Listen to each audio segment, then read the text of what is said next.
And the operation of the machine becomes so odious, makes you so sick at heart that you can't take part. You can't even passively take part.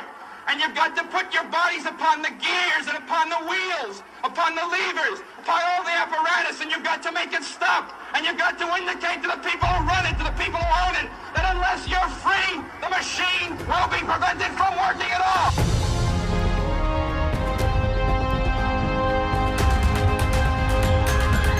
Hello and welcome to the only independent news and opinion program where we chronicle two distinct possibilities, either the demise and possible extinction of the Homo sapien or the greatest leap forward in human history. One thing is certain, there is no status quo. This is the Daily Australian Radio Show, episode 47, Tuesday, March 11th, 2025. My name is Jason Olborn and I'm joined right now by my partner-in-chief, Nicola Charles. Nicola, happy Tuesday.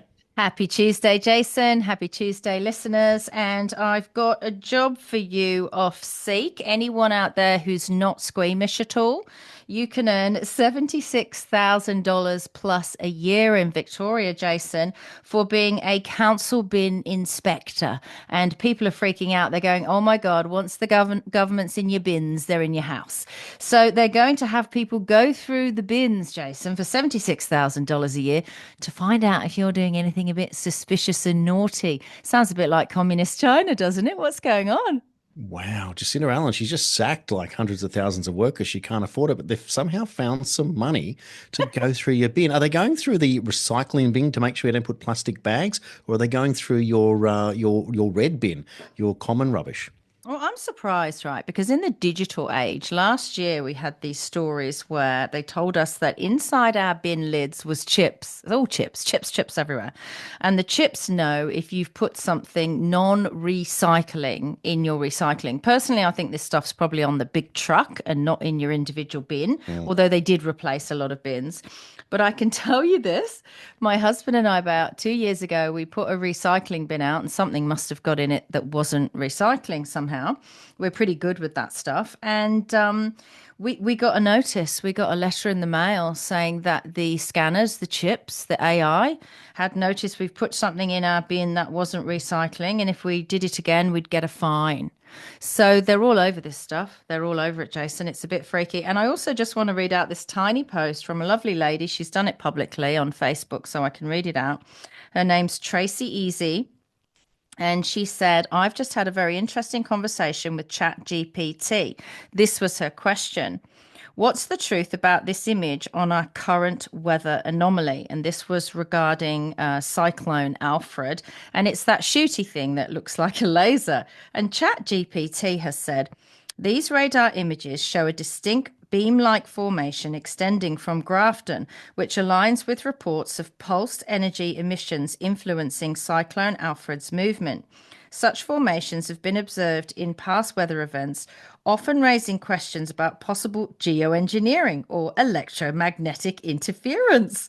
The straight-line nature of the anomaly suggests it could be an artificial emission rather than a natural weather pattern. This could be linked to high-powered radar, directed energy systems, or other forms of weather modification technology. That's ChatGPT, Jason. Sometimes AI is your friend. Sometimes. Hang on a second. Did I just hear you say something good about AI?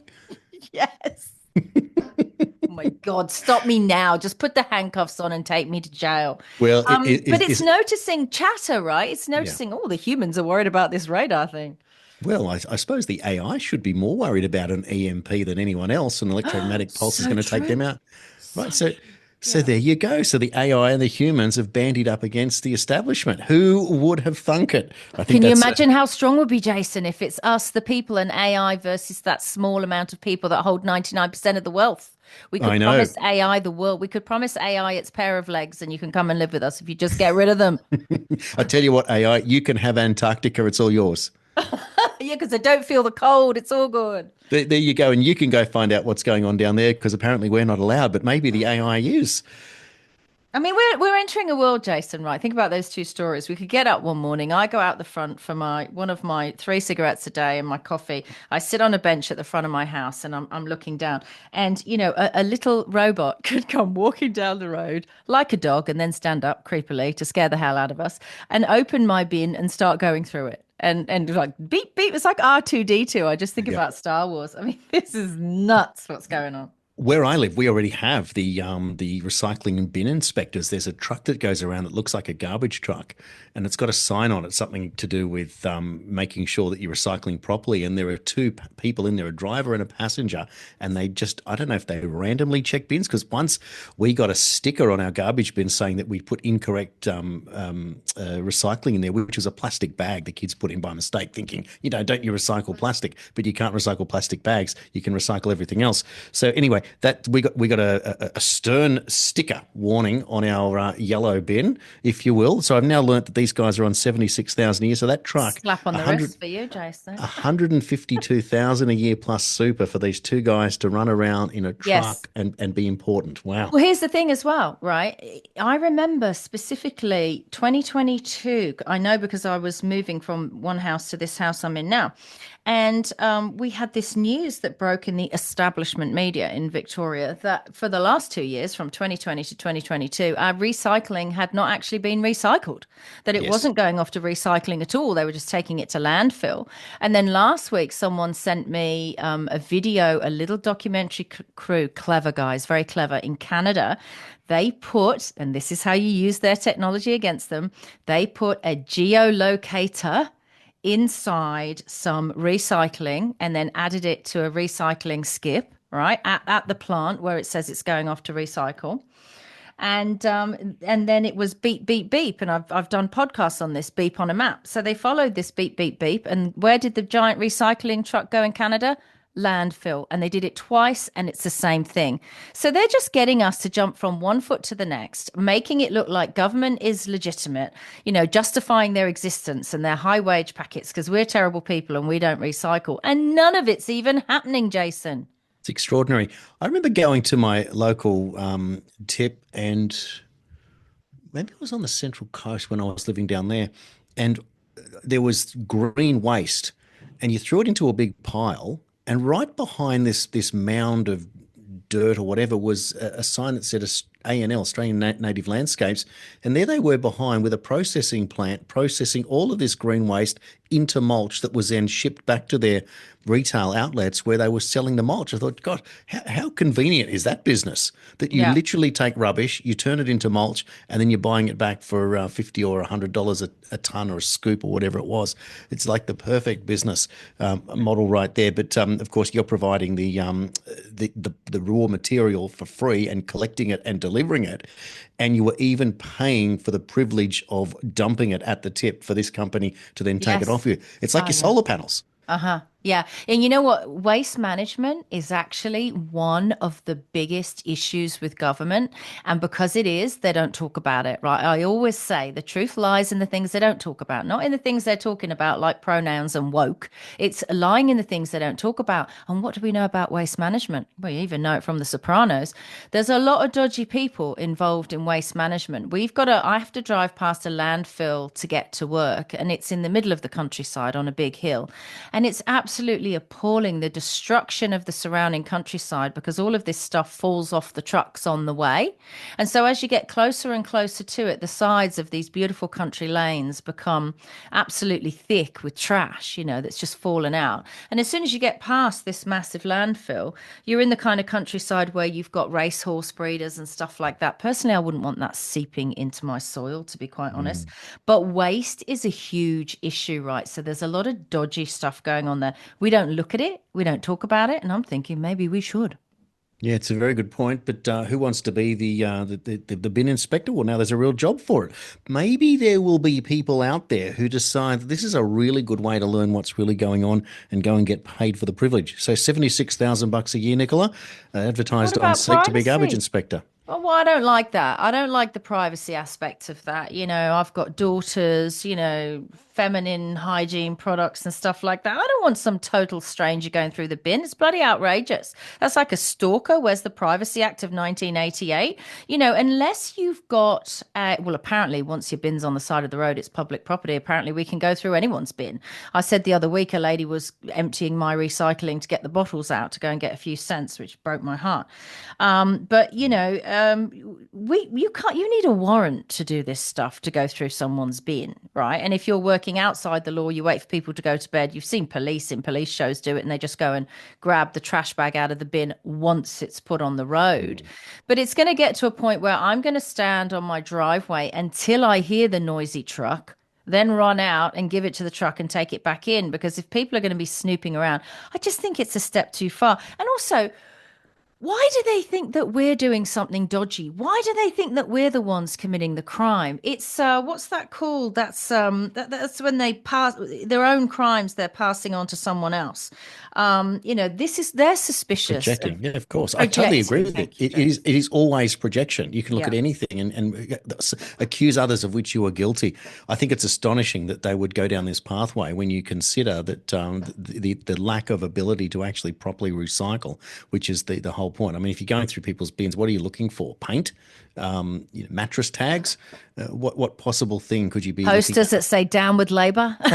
Well, then they wouldn't be in the garbage bin, wouldn't they? They'd be on the garbage bin for everyone to see on the Tuesday, the Wednesday, the Thursday, whatever day your garbage day is. Oh, God, we could go on forever about this, the waste management, but goodness me, there is a lot to get through. And I want to get into headlines because I want to talk a bit more about just where the world is going in terms of what we've just learnt yesterday with the new Canadian leader of the Liberal Party. We'll get into that shortly with the news and a couple of other stories, Nicola, because I know that today I know you wanted to talk a lot about the Australian Constitution.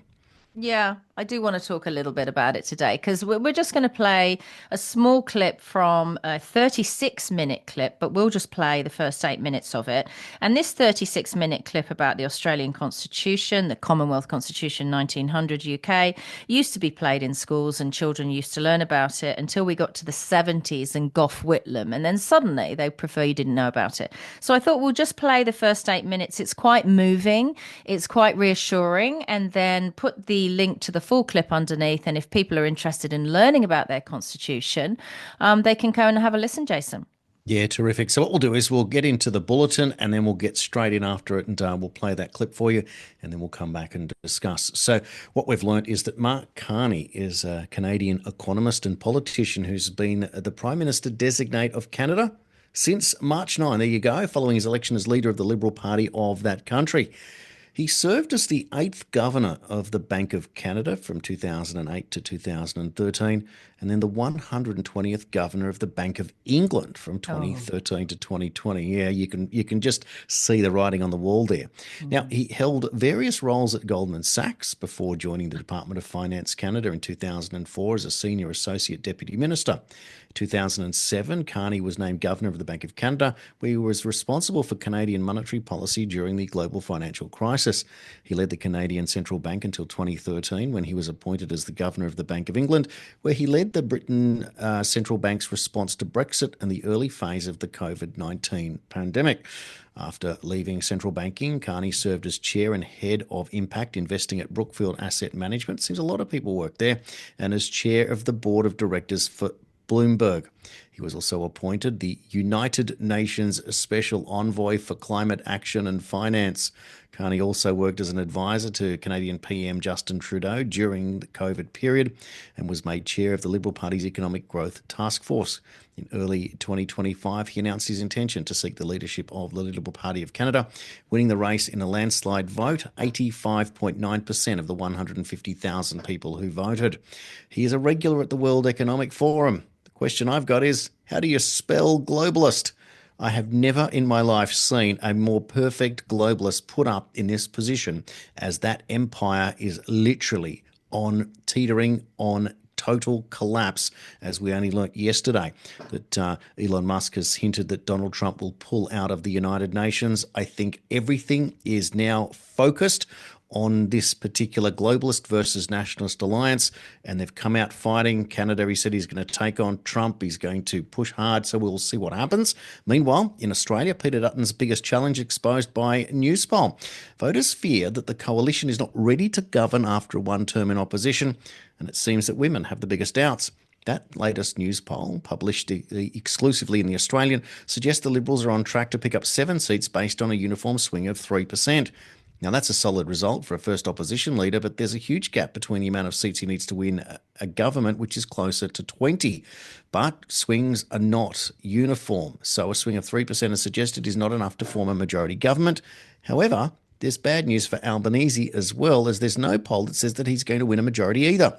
Even if the Prime Minister only lost 7 seats, he would be forced into minority government and forced to negotiate with the independents to retain his job. Labor's primary vote remains woeful. Primary support for both parties has lifted slightly, Labor at 32% and the Coalition on 39%. Meanwhile, the Department of Government Efficiency, DOGE, in the US has announced that the agency has identified more than $300 million in COVID-era loans that were granted to children. According to DOGE, they've identified that the Small Business Administration granted almost 5,600 loans between 2020 and 2021 for $312 million to borrowers where at the time of the loan they were listed as 11 years of age or younger. Meanwhile, Bill O'Reilly, appearing on Chris Cuomo's show, said that I think the Democrat Party is on the verge of collapse, and I liken it to 1931 when Herbert Hoover and the Republican Party basically said to the very suffering American people in the Depression, we're not helping you, you've got to do it on your own, it's all about self-reliance, we're not going to give you any safety nets, and that led to 5 consecutive Democratic wins. 5. So this is what's happening. It's a very, very strange situation that we now have globalists, nationalists, the fight is on. Somehow Trump obviously put enough pressure on Justin Trudeau that he would resign office, and this has led to the ultimate globalist coming into the picture, Nicola. It is fascinating what's going on here. I feel like we are now seeing this game ready to be fought out in the boxing ring of political theatre. Yeah, it is nationalists or good guys versus globalists who are clearly money-hungry bad guys. Trudeau had to go because he had a very questionable personal life, as well as being a very oppressive leader of the people, and just, did so many awful things to Canada during that pandemic, closed the truckers' bank accounts. That horse rode over a protester.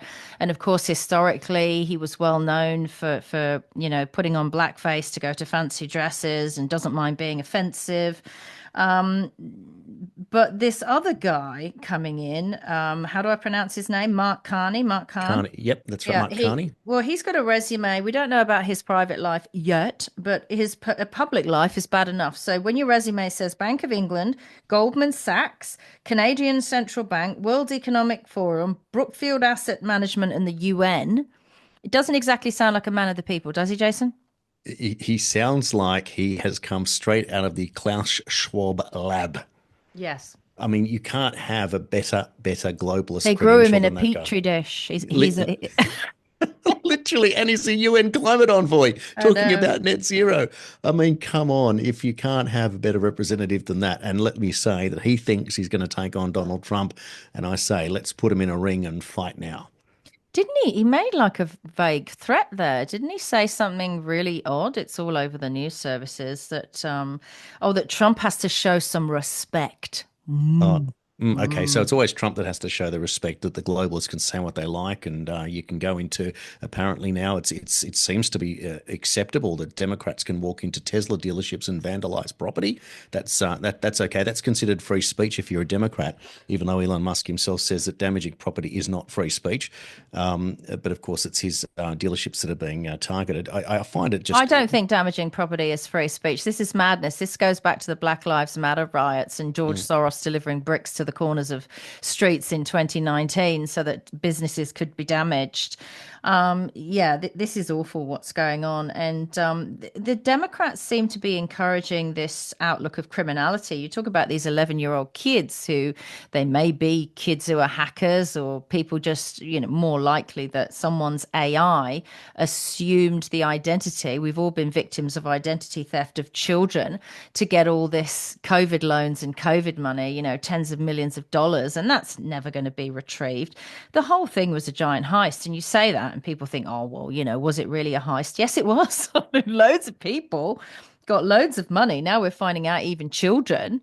And we just don't know what's happened to it. I mean, how can the Democrats be ever allowed to have any kind of power? They should all be kicked out of Congress and the Senate as well, because if it was found that they're all complicit, and I tell you what, people like AOC, they were complicit in all this. They knew exactly what was going on. And she used to put on her red lipstick and do her lovely little clips like she was Kim Kardashian going, oh, they're so bad on the other side. And it's like, do you have any idea what your people are doing? And we're just left to clean up the mess. This is how it seems to go, right? It's like this game of ping pong. The Democrats come in, rape and pillage, leave everything in an appalling mess, like the worst mess we've ever seen politically in all our countries. Then you get some decent people come in who say, no, we're going to right the ship. I know how to end the debt and all this. They don't want the debt ended because debt to banks is how banks survive. But Trump wants to come in and he's already got the debt clock down. I saw that yesterday. But it takes them so long to clean up the crimes and not even get to the bottom of it. Everyone was disappointed that Hillary Clinton wasn't arrested last time. It takes them so long to get to the bottom of all this, even when they hit the ground running on day one, that by the time they're sort of halfway through clearing it up, in come the Democrats at the next election with their Dominion voting machines, and all of a sudden the heist is back on again. I mean, this is like a reality show on acid. It's gone mad and it has to be stopped. And I won't believe ever again in America, probably not for the rest of my lifetimes, let's be hopeful, will ever get into power again. Surely no American is going to believe these people any longer, Jason. I think when it comes down to it, as you get into that final year of this term in office, there will be a big void for those wondering who will replace Trump. Will it just be J.D. Vance? Will it be somebody else? Trump himself has said that he doesn't necessarily think that J.D. Vance is his successor, which kind of gives you the idea that there's somebody else waiting in the wings. Barron, let's get a Prince out there. Prince Barron, he'll do it. Unfortunately, you've got to be at least 35 before you can run for US president. So it may well be, it's very interesting, isn't it, to see what's going to happen. Maybe someone is going to come out of left field, or who knows.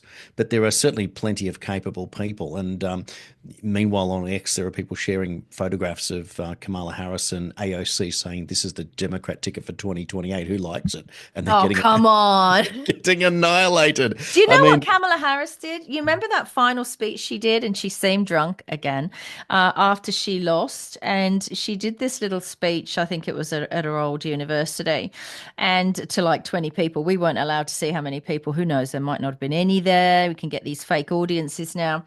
And she kind of sauntered onto the stage looking very tipsy indeed, and she went out there and she said, well, basically paraphrasing, Trump can't do anything to us because of the Constitution. So like when it comes to them protecting themselves, they always reach in and cite the Constitution. But when they're busy doing harms to other people, oh no, don't worry about your Constitution. We don't worry about that. This is how these people roll. Yep. I know this is the idea of taking two stances on every position. It means you're always right, but you never stand for anything, and you're just manipulating people as you go. Oh, geez, look, I find it. Look, you have to be able to put the gloves on. You have to be able to get onto the field. This is literally game day. Like, it's one thing to talk about it, isn't it? And the game of politics is played, in the Parliament, and they come out and they give press conferences, and then you go out and you discuss it as we do. But here this interesting thing that the tides are turning in an election cycle. All of a sudden, we're all on the field. That's why I encourage people to go and hand out for your local candidate, your local third-party candidate. It's such an interesting experience. Yeah, you're going to get people throw dirt at you and treat you like a mug, but then you're going to meet 10 people that are going to become your friends for life. And what it does is it teaches resilience, and it teaches a level of calmness and an ability to talk to people that don't like you, that literally want to rip your head off, and then, that they will show their cards. Well, you're And literally putting a spanner in the works of their engine. And like Marco Savio says at the beginning of this show, you've got to put your bodies upon the wheels and upon the gears of this machine so that you can show the people that run it and the owners that unless you're free, this machine will be prevented from working. And when you run, someone messaged me after yesterday's show and said, is there any way you can run for something small that will allow you to be PM in the future? Isn't that sweet that, they're looking to people in media or people they see as telling the truth. And right now, that isn't many politicians to even consider something like that. And I said, oh, look, I've faced this before. I've got a British passport and, I've been advised not to give that up, which is a bit concerning. But I can see myself never leaving Australia. So what I'm trying to do and what you're trying to do, Jason, right now, even though you might run again, is affect change from the outside looking in. And I do think that's an important perspective, right? Because then you're not aligned with any political party. I'm finding it very freeing to no longer be aligned with a political party, but to be holding them all to account, right? It's quite a privileged position. I mean, if I was just getting paid for it, life would be perfect. But, because we don't have a media that are doing that and they don't even hold each other to account. Do you remember we used to have media shows? There was that late night one with the funny guy. He didn't have a big big viewership. But he used to talk about it was accountability. I think it was an ABC show. They don't do things like this anymore. And they would cite like 60 Minutes or Current Affair, and they would say, oh, this show got 3 million views, but actually people have been writing in because they didn't cover the story properly and blah, blah, blah. They don't do that anymore, right? Because it's this uniformed way of reporting news. And that's why people listen to us. Because what we haven't been done is sent our talking points via a news agency in Brussels, right? We just decide what we're going to talk about. And we talk about the water cooler discussions, the things that really people really care about. Even when we spoke to Craig Kelly, the selling off of Australian resources, this rape and pillage over here, the Chinese warships coming down. How's this one that women don't like Dutton? That's interesting, right? Because even though my flesh creeps when I see and hear Albo, I can see in his eyes, I'm a really good judge of character. Anthony Albanese is one of the well, I wouldn't say he's one of the best, but he's an actor, right? Because when you're an actor, you are taught this suspension of disbelief. I can see in Anthony Albanese's eyes that he knows everything he's saying is a lie, but his face is acting and smiling and smirking, and he even tilts his head like a small child trying to look for approval. But he doesn't believe it in the eyes. Now, so instinctively, my flesh creeps with Anthony Albanese. But yes, women don't like Dutton, and I don't like him either. And I think it's because he's very much a closed book. I think it's because he used to be a police officer. And he seems to have become worth hundreds of millions of dollars as a former police officer. Now, I know, and we've had some on this show, I've got friends who are former police officers and they're not worth 800 million, so, and we're not allowed. He already said, you're not allowed transparency on how I got rich. But you've got transparency, governments on us on how we got rich, right? So it's all very odd, right? So I'm not surprised as a water cooler discussion that women don't like Dutton. There seems to be two types of politicians that rise. There's the process of elimination politician, which is Peter Dutton. He sort of got there through the cancellation of others around him, which generally is how it sort of gets there. You get there as a war of attrition. One falls on their sword, another one stands up, or the next in line.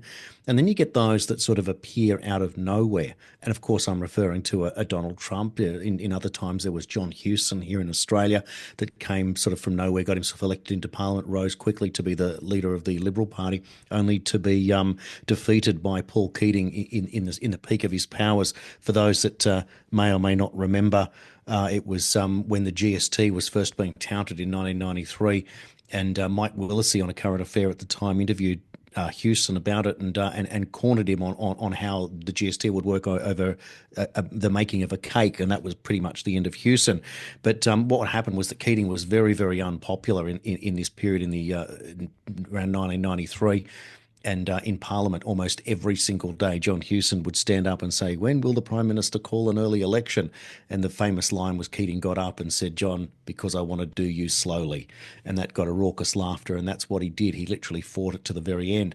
And so what we're seeing now with Albanese is that he wanted, you can see that strategically by announcing with the idea that it's a climate change election based on ex-tropical cyclone Alfred and the damage it was going to cause, that he was going to then delay the calling of the election for April, and will now delay it till May based on that scenario. But you can see that in politics you must fight to the very end. That's what they're doing here to maintain their job. You have a pendulum swinging ever so slightly. It could swing the other way.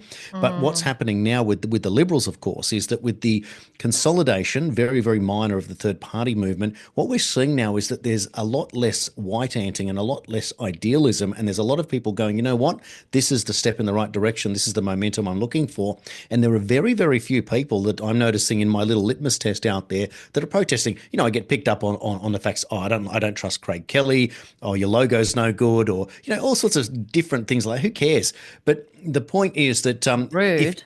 if you're not trusting Craig Kelly or Michael O'Neill, and of course I haven't met anyone that's ever said they don't trust Michael O'Neill. Most people probably in the main wouldn't know who Michael was, and I haven't heard anyone tell me that they don't like Gerard Rennick. Although there's someone the other day saying that he stole his idea, or, you know, this is the point. There's all this little fringy nonsense stuff, but at the end of the day, it's a consolidation of ideas and a movement, a mass movement, one way or another. So I'll tell you why they say Rennick steals ideas, because he listens to other people and he's got an ear for what the people want. So if someone says something to him, and I know you have in the past, Jason, he does pick up ideas and run with them, because he doesn't need to be a dictator and they have to be his original ideas. So they're criticizing him for that, but that's actually a good thing. Well, exactly right. I just have to make mention that on my phone, which is on silent in front of me, I just had a voice message that you can read the text now, which I think is kind of weird. The AI, it gives you the text, Yeah. but it was a call from the member for Patterson's office, wondering if there's anything that they can do for me. Maybe I'll write back and say, well, you can come on our show and explain yourself. I thought that was interesting in an election that we're still waiting for the date. So fascinating. Well, I'll tell you about this thing that you say where people arrive from nowhere, right? So I'm in the southeast of Melbourne, and mid-pandemic, these politicians started having market stalls pop up at a market called Acuna Park Market in Berwick. It's a Sunday market. It's on every Sunday. It's quite a good one. And they would have this stall pop up and they'd say, you know, I'm a nice guy, please vote for me. And he's quite youngish looking and quite friendly with the crowd. And I remember I went up to him because this was mid-pandemic. I think we'd just come out of one of the lockdowns or the last lockdown.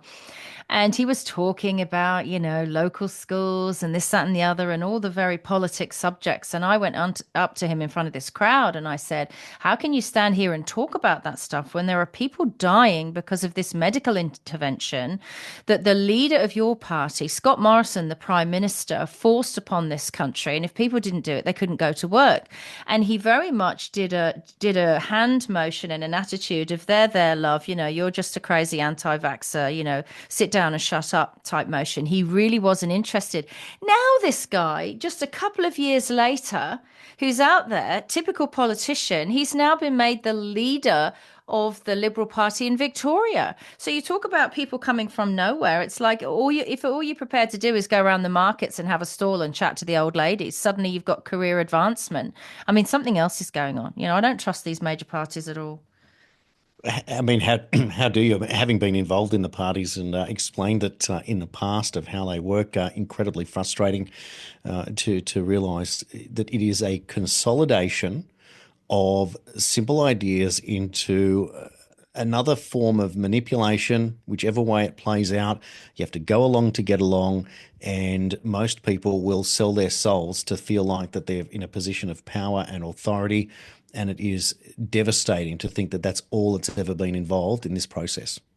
Yeah, it's career advancement and stuff, isn't it? And you have to assume that some of it's financially motivated. You mentioned Michael O'Neill. So Michael O'Neill is quite a religious man, and he has a beautiful retreat. And I've spoken to people who've gone there, and it's wonderful. And of course, his wife is Barbara O'Neill, the nutritionist. So together these people are doing okay, right? So he's almost like a Trump in the sense he doesn't need this. Michael O'Neill doesn't need this. He doesn't need this financially.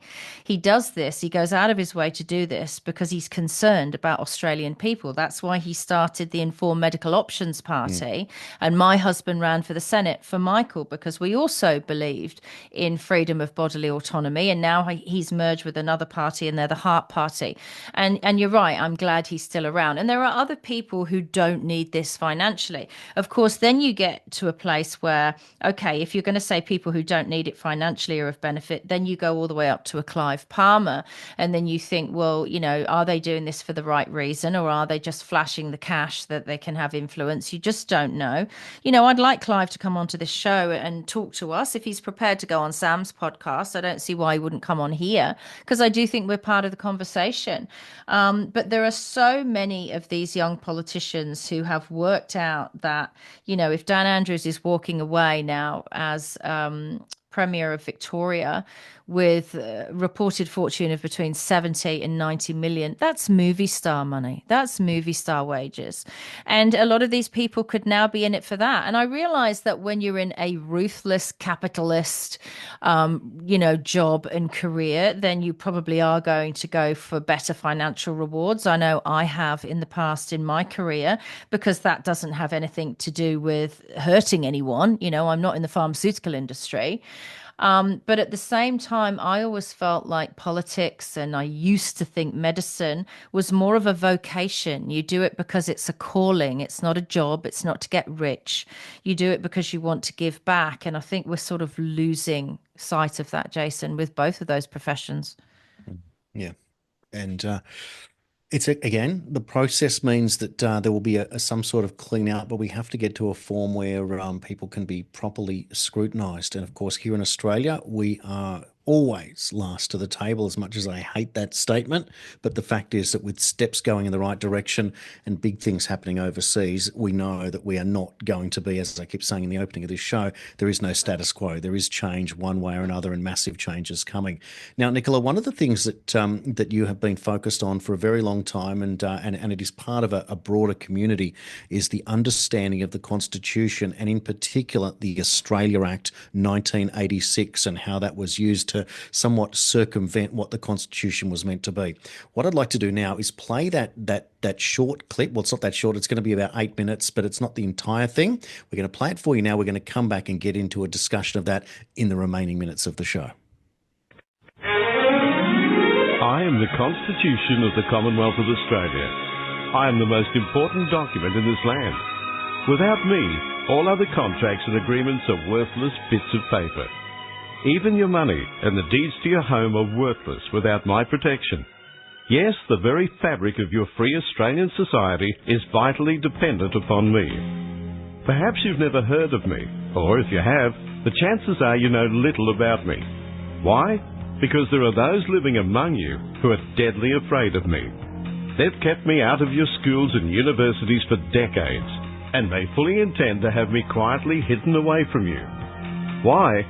Because I am the rule of law, the moral law, and not the rule of men. Listen to my story. Although I was born in July 1900, my original ancestor was carved in stone on Mount Sinai 3,500 years ago. Those 10 commandments have remained unchanged throughout the centuries, and not one word will ever be changed. Jesus brought those 10 rules together perfectly in 2 simple commandments in the New Testament. If you love the Lord your God and love your neighbour as yourself, then you break no laws. That is the true meaning of those words. You are not under the law unless you break the law. If you do not break the rules of the road, you're not subject to them. Break them, and you are subject to them and will pay the legal penalty. Those 10 commandments are not oppressive. They are the foundation for maximum freedom and rights for individuals in any nation at any time in history. 8 centuries ago, another great ancestor of mine was born. Magna Carta, one of the most magnificent documents ever written by man. The people of England, the barons and the church leaders, had had enough of King John behaving like a dictator, so they made him sign the Magna Carta in 1215. It guarantees so many freedoms, rights and responsibilities that you take for granted today, but you have been kept from knowing about. The Magna Carta is common law and is part of me today. It declares, "No free man shall be taken, indeed imprisoned, either dispossessed or outlawed or exiled, or in any manner destroyed, except by means of the legal judgment of his own equals, indeed the law of the land." Common law. His own equals, plural, is a jury of 12 people. A single judge is not an equal and can never be, because no individual is unbiased. After King John was put in his rightful place, the Habeas Corpus Act was established in 1640 and secured in 1679. It states clearly that no one can be jailed without a proper jury trial. A suspected criminal may be reasonably detained until a jury trial occurs, but a jail sentence cannot be legally ordered because on July 5, 1641, Habeas Corpus also abolished the Star Chamber, where a single judge made orders. It was also known as the Star Chamber of Satan and was despised by parliaments and the church. It was outlawed for 400 years because of its anti-Christian procedures, but in 1975 it was re-established in Australia disguised as the family court. More of that shortly. The Bill of Rights was written into law in 1688 with additional protections. It is part of me today. It is common law. In 1899, I was adopted by the Australian people in a referendum, and I became your most important deed in 1900. I became well known in your homes, and you knew that my rules apply to everyone, no exceptions. I was taught in your schools and universities up to 1975. I am drawn from the very best of the tried and tested wisdom of the centuries for the rule of law for any nation, not the rule of greedy men who have no allegiance to anyone but themselves. I am written in simple English in numbered sections dealing with various areas of your life and your culture. Read me. I am straightforward and easy to understand. You can download me from this CD into your own computer and print copies for your computerless friends to read and get to know. Since 1900, there have been amazing changes in technology, and whether you drive a horse and buggy or the latest supercar, human nature does not change. Those wise men who hammered out my words over the centuries knew this, and they allowed for it. Yes, I can be changed, but only by a majority of you, my people, in a majority of states, in a referendum. And this includes the so-called laws of local councils. They call them ordinances. Yet they continue to illegally create new laws and bylaws without your knowledge or consent. That includes any laws that tamper with your food, your water supply, or even daylight saving. In September 1988, they tried to sneak a new law through which would give local councils the power to make new laws as they pleased. This was rejected by you, my people, in that referendum. Any council laws that conflict with common law are illegal. No one, not even a policeman, may legally enter your property without your consent or a proper judiciary order.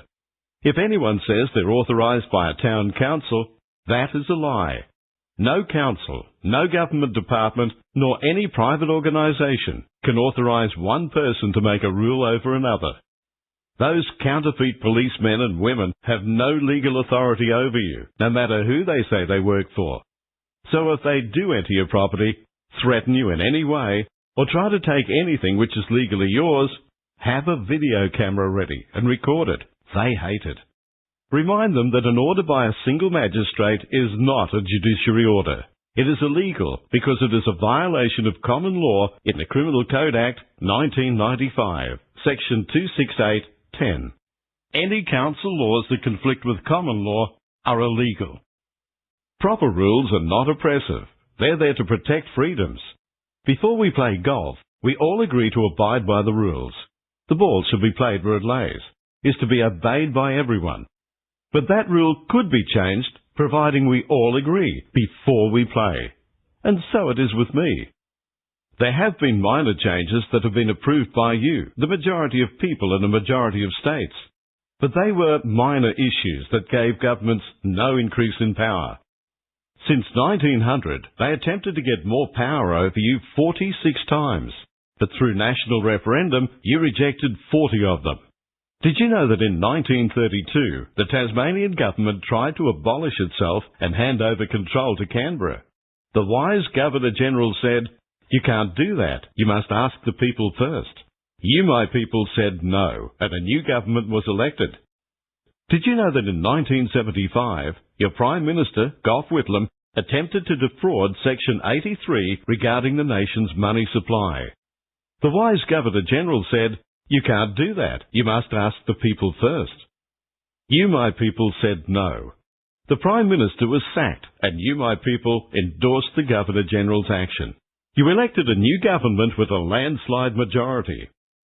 The wisdom and dignity is within the office of the Governor-General, who acts on behalf of your non-biased umpire, the Sovereign of the Commonwealth, who cannot be bribed. Now you know why wannabe Republicans seek to abolish our Queen. And don't be deceived by judges and solicitors who will try to tell you that I am not valid today. That is a deliberate lie. So what's interesting about that clip is it used to be played in schools to children so they would understand their constitution. And within that clip, it makes it very clear that during the 1970s, when Gough Whitlam was running things, they put an end to that, right? Because an educated population is a dangerous population, dangerous to those politically who would quite like to subvert democracies and stuff. And I think when you watch this whole thing, and I'll put the link underneath when I post this show, and it's very rare for me to put links of anything when we post the show, but I'm going to with this one. It's a 36-minute watch. I mean, you could literally have a cup of tea or a coffee or a glass of wine, depending on the time of day, and you could hear it in its entirety. It's very, very useful because what it shows is why there could potentially be a political benefit to an anti-Christian movement, because the Commonwealth Constitution 1900 UK was based on the Magna Carta. It was a descendant of the Magna Carta, and therefore, you know, the Ten Commandments, and basically you will be a good person and not break the law. And also it protects citizens from potential kings and queens who act like dictators. And I know a lot of people are confused and have questions as to why King Charles III certainly doesn't seem to be behaving like a monarch who cares about his subjects, but more like a dictator. And also it highlights, if you listen to it in its entirety, the important role of the Australian Governor-General. Now, the Governor-General is the highest political office in Australia. And what people don't understand, Jason, is that they often think that that's the Prime Minister. So, you know, we just spoke about this before the clip. You go through this ping pong, oh, Labor, oh, Liberal, oh, he's no good. Well, you know, it's a choice between crap and crapper and dumber. You know, the highest office is the Governor-General, and the Governor-General is supposed to protect the Australian people by making sure that we honour the Commonwealth Constitution 1900 UK. Now, it sounds really old, right? 1900. It was a very specific set of common laws that are supposed to protect us all. One, for instance, being that, you know, you can't be sent to jail unless you've been presented to a jury of your peers. In other words, a jury. And we're sold on television shows like Law and Order and The Good Wife and all these shows where, you know, if someone is suspected of a crime or charged with a crime in America, you go before the jury and the jury decides, and then you get all the drama of jury tampering or, you know, can you replace the jurors? We don't even have that in Australia. The common law courts are, predominantly closed. We're in these magistrates' court where a single individual, which the original constitution says cannot be allowed to make determinations about locking people up, because individuals can be politically biased, they can be corrupt, they can be brought off. That system in England hundreds of years ago was described as sort of Satan's room. right? Because one person shouldn't have dominion over another. That's not how our constitutions were set up. So these politicians in the 70s started this movement so they could bring in the Australia Act of 1986. And of course, the major difference, if you want to get your head around it, and this isn't sort of spelled out in the clip, but I'll spell it out for you. Your Commonwealth Constitution, 1900 UK, was put together to grant you and afford you rights. Now, these rights can't be taken away from you. Rights of freedom of speech, freedom of movement, freedom of bodily autonomy, democracy, majority rule, voting, and freedom of land ownership, and all of those stuff. And no one can commit a crime against you, and you can't commit a crime against them. By replacing that with what I believe to be, personally, the Unlawful Australia Act of 1986, you effectively swapped your rights for privileges. Now, no one would vote, I would hope, to exchange rights for privileges because they're government privileges, privileges of man, not privileges of the Ten Commandments and the Magna Carta, which means as soon as you get corrupt men or greedy men, like most of the politicians we've got now, they can remove those privileges because you can't remove rights if they're enshrined, but you can remove privileges. And what did they do in the pandemic, Jason? They removed our privileges, our freedom of movement, and they locked us down. They removed our freedom of bodily autonomy. They said, if you don't become a medical experiment, you can't go to work. My husband and I lost our jobs. So no one would have voted for the Australia Act of 1986. There was no referendum to bring it in. And yet, a sitting senator, Malcolm Roberts, has said on multiple occasions, that the Australia Act was so lucky because it's the only constitution that was voted on by the people. I'd like to know who writes his speeches because Malcolm Roberts, because that's never happened. And what the original constitution states when you listen to it, anything they try and bring in after the fact that is not voted on by the people is invalid. And of course, it is such a big conversation, Jason, because what it would mean is that everything politically and legally or illegally, as it turns out, that has been amended or gone on since 1986 is unlawful. It could mean dozens, if not hundreds, if not thousands of prisoners being released, whether you think that's a good thing or not. It could mean that a lot of these laws and legislation, the e-safety commissioner, the hate speech laws, land taxes on properties that have already been paid off, all of that stuff disappears. So it's a big thing. But personally, I think very strongly the new Australia First Alliance needs to at least address publicly what I consider to be the Unlawful Australia Act. Who voted in that act? Put your hand up. Nobody, Jason. Nobody. So what you're saying, therefore, is that the Australia Act 1986, brought in and signed under a royal assent by the Governor-Generals Sir Nini and Stephen at the time, if it was found that that was not constitutionally correct, then everything after that would be erased and we'd effectively start again. Start again, yeah. So this is one of these line-in-the-sand moments, and it requires incredible political will to be able to take it on because every roadblock is along the way. And there are people like yourself and others in various different political parties that are fighting this and taking this on. Jason, I'll ask you a question because I know you're across this politically. You tell me this, right? If a political party, everyone said, oh, Trump's coming in and he's going to be a dictator and God help us all, right? So let's say Trump comes in and creates his own constitution in America, right? His own constitution. And within that constitution, Americans lose their right to bear arms, their Second Amendment, their First Amendment, which is their right to free speech, that they essentially lose their democracy. And the politicians, whether it be the Republican Party or Trump and all of his administration, suddenly get to make decisions like a dictator, the way the Democrats told us he would.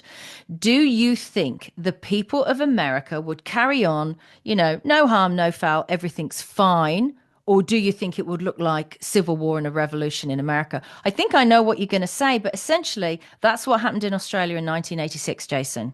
And therein lies the point, right? So now what I want to do is I just want to be able to just provide some information. I'm just getting it off Wikipedia. Now, you can say what you like about Wikipedia, but let's just get into some of the facts and we can argue the toss on them. So it says here, disagreement existed as to whether the Commonwealth Parliament alone had sufficient authority to enact the Australia Act under Section 5138 of the Constitution, or whether an additional act of the UK Parliament would be required. To put the legal status of the Australia Act beyond doubt, the Australian and British Parliaments would enact the Australia Act in substantially similar forms. So Section 5138 of the Constitution of Australia was intended to give the states of Australia independence from the UK Parliament, as it authorised the Commonwealth Parliament to, with the consent of the relevant state parliaments, do anything the UK Parliament could do on their behalf, including repeal British laws that applied to them. Despite this, the Commonwealth itself remained subject to imperial lords of paramount force until it finally evolved a full legislative independence from the UK with the passage of the Statute of Westminster Adoption Act 1942. So that sounds convoluted, etc.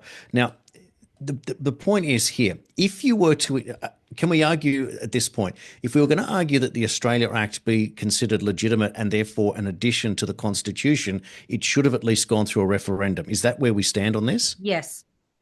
Yes. And so what we're saying is that the one rule that literally short-circuited the Australian Constitution, which requires referendum, was actually not done by referendum, but sneakily because the Australian Parliament and the UK Parliament got together and said, hey, we're going to do this. And this is this problem that we seem to be stuck on. Is that correct? Yes. And, people, when I spoke about this publicly at a speech, as we do on this show, right, because we've got access to the internet now, somebody started having a conversation with ChatGPT, the original one, right? And it said, as I was speaking, it asked them, is the Australia Act of 1986 unlawful? Because unlawful and illegal are different. Illegal is the laws they've made up by man, and unlawful is biblical, right? Is this under common law unlawful? And ChatGPT came back and said, if you're a strict constitutionalist, the Australia Act of 1986 is unlawful because they did not have the public referendum. So that's what they never talk about this, and they won't be talking about this, Jason. And when you take democracy out of the hands of the people, and they did it without explaining that rights would be replaced with privileges, you've got a serious problem. I believe Australia is in a constitutional crisis that is hidden. Well, of course, by definition, it's literally hidden. Now, I want to bring up another point, and I know that this is a sticking point, but when Paul Keating came up with the idea of a republic, he did say that we would stay as the Commonwealth of Australia, which I always thought was kind of odd. But you've finally made it make sense. You've made it make sense because you can be a republic and still maintain the common law, yes, and the Constitution. That's the one. So do you therefore think that, given that, and ironically that we both would be anti-Paul Keating's politics today, but do you think that there might be a pathway there to therefore open up the discussion? If you can then maintain common law, if you can effectively be the Commonwealth of Australia but be a republic, to step away from the globalist King Charles who mocks his own Union Jack. Why then do we have a Union Jack on the top left of the flag if it doesn't even make sense? Why are we having globalists rule us as a nation? It makes no sense to me. This is the great paradox. Yep. So therefore, there is a pathway, and we should be proud of the fact that we can literally stand up, stick our chests out, and go, "I'm a bloody Australian. I'm not a globalist.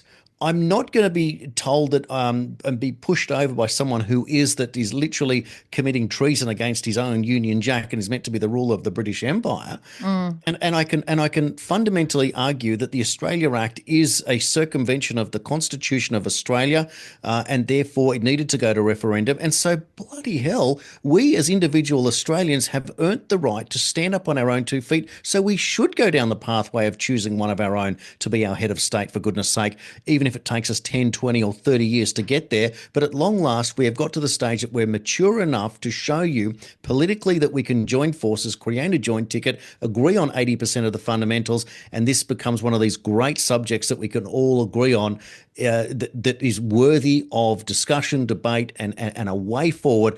And we finally can say we are worthy of this. We're subservient to no one.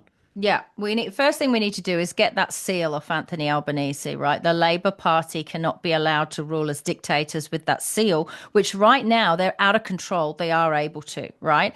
So The second thing we need to do, and this is very, very important, and it was hard for me to do this for a very long time. And you think about they cancelled the Commonwealth Games, right? It's all a bit sus.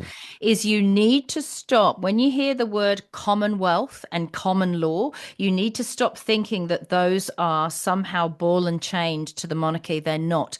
The Commonwealth is you, the people. You're the Commonwealth, right? The wealth of the common people. This would also stop them selling off Australian resources. The third thing we need to do is revert back to this Commonwealth Constitution, 1900 UK, in a referendum of the people to make a republic, to revert back to that, but remove the monarchy. What does that mean? Any future subsequent changes would need to be voted on by a referendum of the people. I think they know it's coming. That's why they've done what America did under Biden, which is bringing a whole load of new Australians, right? That they think when this hammer finally drops on all this constitutional crisis, that they'll have enough people here that the original Australians, the OGs, I call them, they'll sort of be outnumbered, right? They won't have enough numbers to keep in their rights and land rights and freedom of speech and all that kind of stuff. Look, if you need any more evidence that the Australia Act of 1986 is A, unlawful, and B, works against the people of this country, look at everything we've just lived through for the last 5 years. We didn't prior. Why aren't children taught about their rights, their constitution, and their laws in this country in school? Because when they do something wrong and step a foot wrong, my God, it could be a Facebook post these days in the digital world. They'll say to you in court, very condescendingly, "I'm afraid ignorance of the law is no defence." Well, why don't you teach us the bloody law then? Right? Because they are deliberately keeping us uneducated, uninformed. And then when you get educated and informed, they shadow ban you and deplatform you and shut up, sit down, go over there and be quiet. You're right. Do you know what I mean? Don't get educated. How dare you get educated? That's for people who are going to toe the line with the Australia Act. Sit down. Right? So we have mechanisms is what I'm trying to say. We have the levers, we have the mechanisms. And the reason we know they are is because they never talk about them. You know what they never talk about? People never talk about something they don't want you to know about. So they never talk about it. And I'm even surprised they put me on the ABC with regard to the Voice to Parliament referendum and said she's terrible, and 500,000 people shared her post. And how dare she say that about the Voice to Parliament? She doesn't care about Indigenous communities. Bullcrap. You don't care about Indigenous communities. You want to steal their land and mine the hell out of it with your globalist friends. You don't care about sacred sites. Bill Gates blew one of those up that was 40,000 years old a few years ago. You didn't say nothing. So, what we need to do is educate ourselves. We talk about this unlearning with the media. We need some serious relearning of where we really are, because I'll tell you this, Australian, it's bloody good news. You're in a lot better position than they want you to know about. You have a lot of rights and a lot of realities about where you are and who you are and what you're capable of doing than you know about. So my aim is hopefully with this show, we help inform you, Jason. Well, I think we're certainly well on the way, and I appreciate the fact that we've gone down this difficult pathway to start a discussion, and there'll be many people that will disagree, and there'll be many people that agree. But here's the thing. It leads towards a better Australia in a better world, and therefore it's obviously worthy of the discussion. But going around in circles and saying that we can't talk about something is a process of controlling ourselves or self-censoring ourselves. And the one thing that we do on this show is we don't censor. So to put the fantasy side to it, Nicola, who's your vote for first president of Australia in a perfect world? Oh, gosh. First president of Australia. I'd probably go Rennick. There you go. Well, that's interesting, isn't it? That's a big. I don't know if Jared would be the type of person that would say he'd want to be the president. He says he doesn't want it. He told me, right? He doesn't want that. He doesn't want to be prime minister. Doesn't want to be president. He wants to just do the hard yards. Well, and it's always those people who should be. That's right. Well, my vote for president, given that president would still be largely ceremonial in Australia rather than being the head of government, like in the US, the president is head of state and head of government. Here he's the leader is only head of state. Head of government is the prime minister.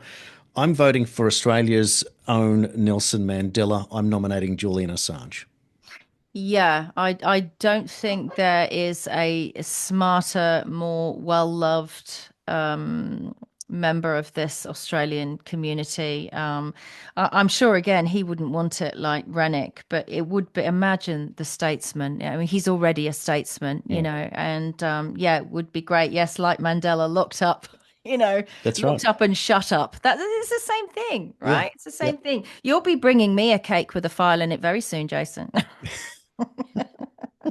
Well, isn't it nice that on this show that we can have real conversation about the news of the day, and as I said before, unrestricted by any of the confines that people tell you to go along, to get along, and to stay mum and shut up and whatever. And I did throw this out at Craig Kelly the other day, got a bit of a chuckle back in return, but you've got to plant seeds and you've got to do things. And it's no different to Trump coming out and making big outlandish statements that lead down a completely different pathway, but it makes the conversation start. So I'm delighted that we're being able to do that. I think today has been an absolutely brilliant show, and I hope that we can take on more difficult subjects as we go along, and we head towards this election, and we don't give up. We just work out what the best way forward is, and at the end of the day, people will vote with their hip pockets in the first instance, but then when they realise that there's something to get excited about, and here in Australia, we haven't been excited about things for a very long time, and I think I've made mention of it previously. I feel like the last time in Australia we actually got excited about something as a country was way back in the Sydney Olympics of the year 2000.